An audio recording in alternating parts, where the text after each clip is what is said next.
আসসালামু আলাইকুম, কেমন আছেন সবাই? ফেসবুকে স্ক্রল করতে করতে এই চিকেন পপকর্ন রেসিপিটা আমার চোখের সামনে পড়লো।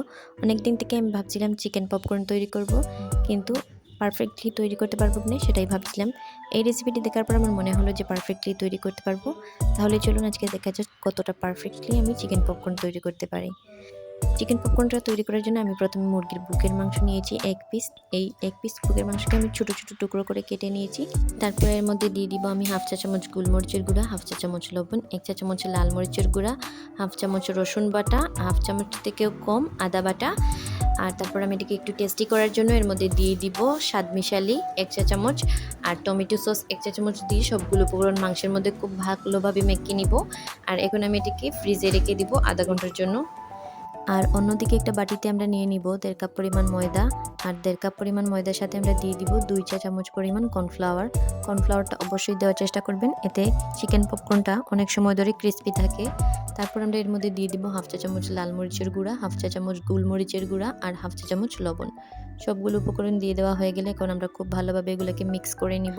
শুকনো উপকরণগুলো মিক্স করে নেওয়া হয়ে গেলে এখন আমরা অল্প অল্প পানি দিয়ে হাত দিয়ে আলতো হাতে মেখে নিব, যাতে আমরা চিকেন পপকর্নের উপরের ক্রিস্পি লেয়ারটা তৈরি করতে পারি। আমরা অল্প পানি নিব আর তারপর হাত দিয়ে আলতো করে মেখে দিব। আর ভিডিওতে আপনারা যেরকমভাবে দেখতে পাচ্ছেন ঠিক সেই রকমভাবে আমরা ময়দাটাকে দোলা পাকিয়ে নিব। তারপর আমরা একটা চালনি দিয়ে চেলে নিব। যেগুলো শক্ত থাকবে সেগুলো চালনির মধ্যে থাকবে আর অবশিষ্ট গুঁড়াগুলা আমাদের নিচে পড়ে যাবে। আর এই অবশিষ্ট ময়দাগুলোকে আমরা আরেকটা বাটিতে নিয়ে নিব। আর তারপর আমরা এই ময়দাগুলোকে অল্প অল্প পানি দিয়ে একটা পাতলা ব্যাটার তৈরি করে নিব, যেটা আমাদের পরবর্তীতে কাজে লাগবে।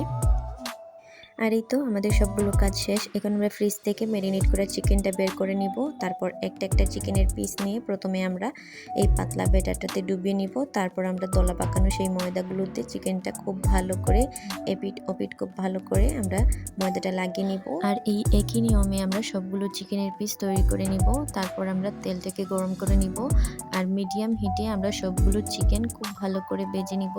ভেজে নেওয়া হয়ে গেলেই তৈরি হয়ে গেল মজাদার চিকেন পপকর্ন। চিকেন পপকর্নগুলো ভাজার পর আমি তো প্রায় অবাক, আমি কখনো ভাবতেই পারিনি এত সুন্দর করে আমি চিকেন পপকর্ন তৈরি করতে পারবো। আর এটার টেস্টের কথা যদি বলি, এটা অসম্ভব মজাদার ছিল। আপনারা চাইলে বাড়িতে ট্রাই করতে পারেন। একই নিয়মে আপনারা চাইলে ফ্রাইড চিকেনও তৈরি করতে পারেন। আমার কাছে এটা খুবই ভালো লেগেছে আর দেখতেও খুবই খুবই ইয়াম্মি ছিল। আজকের জন্য এই পর্যন্তই। সবাই ভালো থাকবেন, সুস্থ থাকবেন। আল্লাহ হাফিজ।